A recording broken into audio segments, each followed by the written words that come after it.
Guys, welcome back to my new video. তো আজকের ভিডিওতে আমি দেখাবো কই মাছের ব্রিডিং কিভাবে করা হয়, মানে কই মাছ থেকে ডিম বের করে বাচ্চা কিভাবে তৈরি করা হয়। তো পুরো ভিডিওটা না দেখে কোথাও যাবেন না। যদি ইচ্ছে হয় যে কিভাবে কম পয়সায় ব্রিডিং করা যায়, তাহলে এই ভিডিওটা পুরোটা দেখবেন। এইটা আমরা 4 নম্বর বার মাছের ব্রিডিং করব। এক্সপিরিয়েন্স আছে তাই এই ভিডিওটা বানাচ্ছি। আগের কিছু ক্লিপ রয়েছে, দেখুন কিভাবে চারাগুলো হয়েছিল। এই ভিডিও ক্লিপটা হচ্ছে আগের বারে যে ব্রিডিং আমরা করেছিলাম সেই ক্লিপটা। মাছগুলো ছাড়ার পরে মাছগুলো সব ডিম দিয়ে দেয়। অত ভালোভাবে ভিডিও নেওয়া হয়নি, তাও যা ক্লিপ ছিল আমি দেখিয়ে দিচ্ছি। ঠিক 15-20 দিন পর এই রেজাল্ট আমরা পেয়েছিলাম। এইভাবে আমরা চারা বার করতে পেরেছিলাম। লাস্ট টাইম ব্রিডিং করে আমরা 50 থেকে 60 হাজার মাছ বাচ্চা পেয়েছিলাম। ওই জন্যই আমি এই ভিডিওটা বানালাম, যাতে আপনারাও দেখতে পারেন কিভাবে ব্রিডিং করা হয়। ব্রিডিং করার একদিন আগেই আমরা বড় বুডারের মাছগুলোকে আলাদা করে ট্যাঙ্কে রেখে দিয়েছিলাম। এটা মনে রাখবেন, ব্রিডিং করার আগের দিন খাবার বন্ধ রাখতে হবে মাছের। এরপরে মেল আর ফিমেল মাছগুলোকে আলাদা আলাদা করে রেখে দিতে হবে। মাছগুলোকে স্যানিটাইজ করার জন্য প্রোভো কেয়ারের জলে চুবিয়ে রাখতে হবে। প্রোভো কেয়ার একটা আমাদের প্রোডাক্ট রয়েছে IAPL এর। এই প্রোডাক্টের লিঙ্কটা আমি ডিসক্রিপশনে দিয়ে দেবো। আরেকটা কথা মনে রাখবেন, মাছ বাচ্চার মা বাবা যাতে অনেক ভালো কোয়ালিটির হয়, তাহলেই কিন্তু চারা ভালো পাওয়া যাবে। আমাদের বুডারের সাইজগুলো দেখুন, বেশ ভালো রয়েছে। স্যানিটাইজ করার পরে মেল মাছগুলোকে ইনজেকশন পুশ করা হলো। ইনজেকশনটা ঠিক মাছের ডানার নিচে, না হলে মাছের পিঠে দিতে হয়। আমরা মাছের ডানার নিচে দিচ্ছি, কারণ এটাই সবথেকে বেস্ট। আর আমরা ইনজেকশনে যে মেডিসিনটা রয়েছে, আমরা 5 দাগ মেডিসিন পুশ করছি মাছের গায়ে। মাছের গায়ে কোন মেডিসিনটা পুশ করা হচ্ছে এটা জানার জন্য নিচের নাম্বারে কল করবেন। এরপরে মেল মাছগুলোকে আমরা ট্যাঙ্কের মধ্যে ছেড়ে দিলাম। এক একটা ট্যাঙ্কে আমরা 30টা করে মেল মাছ ফেলছি। আমরা যে ট্যাঙ্কটা ব্যবহার করছি, এটা জালির ওপরে তারপলিন দেওয়া রয়েছে। আপনারাও যদি স্টার্ট করেছেন তাহলে তারপলিন দিয়ে স্টার্ট করতে পারেন। সিমেন্টের ট্যাঙ্ক করতেই হবে এর কোনো মানে নেই। আমরা তারপলিন দেওয়া ট্যাঙ্কে কম খরচেই ব্রিডিং করে সাকসেস হয়েছি, তাই আপনাদেরকেও বলছি আপনারাও করতে পারেন। মাছগুলোকে ট্যাঙ্কে ছাড়ার পরে ফোয়ারা অন করে দেবেন। যতক্ষণ না ডিম দিচ্ছে মাছগুলো, ততক্ষণ ফোয়ারাটা কিন্তু অন থাকবে। মেল মাছগুলোকে ছাড়ার পরে এরপরে ফিমেল মাছগুলোকে ইনজেকশন দেওয়া হচ্ছে। মেল মাছ যদি আমরা 30টা রাখি, তাহলে ফিমেল মাছ কিন্তু 27টা রাখতে হবে। এতে মাছের ডিম ভালো পরিমাণে পাওয়া যাবে। সব মাছগুলোকে ট্যাঙ্কে ছাড়ার 6 থেকে 7 ঘন্টা পরে মাছগুলো ডিম দেওয়া স্টার্ট করবে। এটা অবশ্যই লক্ষ্য রাখতে হবে, মাছগুলো ডিম দেওয়া স্টার্ট করলেই ফোয়ারাটা কিন্তু বন্ধ করে দিতে হবে। আমরা ঠিক 4 ঘন্টা পরে একবার জলটাকে চেঞ্জ করে দিচ্ছি।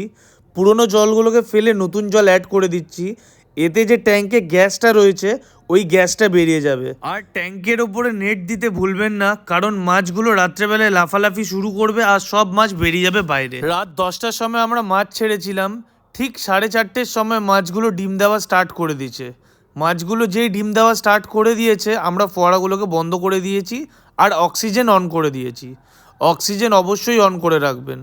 জলের মধ্যে দেখতেই পাচ্ছেন গুড়ি গুড়ি অসংখ্য ডিম রয়েছে। এরপরে রাত্রেবেলার মতো কাজ শেষ দিয়ে পরের দিন আমরা এলাম ফার্মে, আর দেখলাম প্রায় অনেক ডিম থেকেই বাচ্চা বেরিয়ে গেছে আর ডিমের খোসাগুলো ওপরে ভাসছে।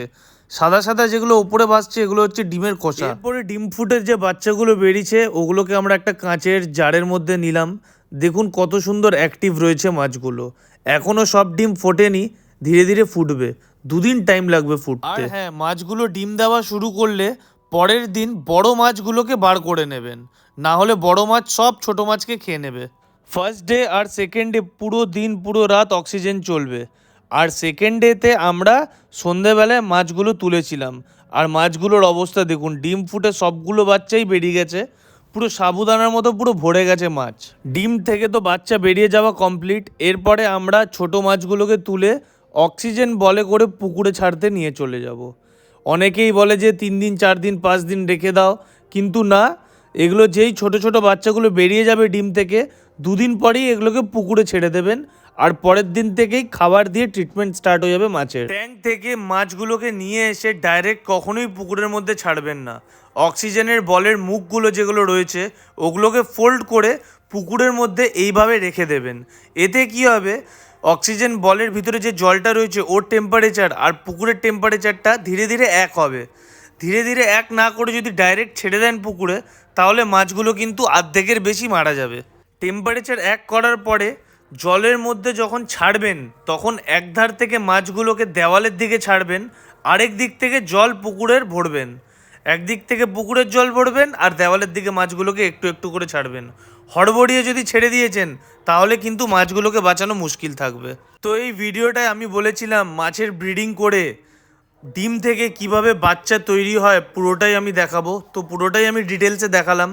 যদি আপনাদের আরও কিছু জানার থাকে তো কমেন্টে নিশ্চয়ই জানাবেন।